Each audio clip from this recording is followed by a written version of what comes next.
আসসালামু আলাইকুম। কালকে গোপালগঞ্জের ঘটনাকে কেন্দ্র করে একটা জিনিস আমি কাউন্ট করছি, আপনারা কাউন্ট করছেন নাকি? দেখুন, সকলে বলে শেখ হাসিনা পলাই গেছে। হ্যাঁ, ঠিক আছে, এটা মেনে নিলাম। আবার বলে তাদের সাধারণ কর্মীদের রেখে পালাই গেছে। ঠিক আছে, তাও সত্যি। কালকে গোপালগঞ্জে কি ঘটল?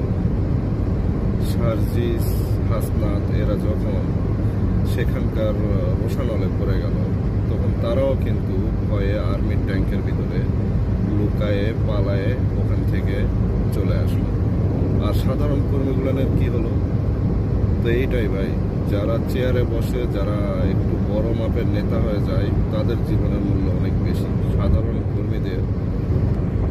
কারণ এখানে যখন তারা পালায় আসলো, দেশের থেকে দেশে পালাই গেল, আর কেউ দেশের থেকে বিদেশে পালাই গেল। এইটাই তো ডিফারেন্ট না, এর বেশি তো আর কোনো কিছু ডিফারেন্ট নেই।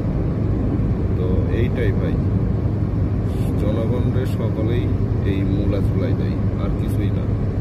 স্বার্থ সকলে ইউজ করে, স্বার্থ শেষ হয়ে গেলে কেউই আর চিনে না।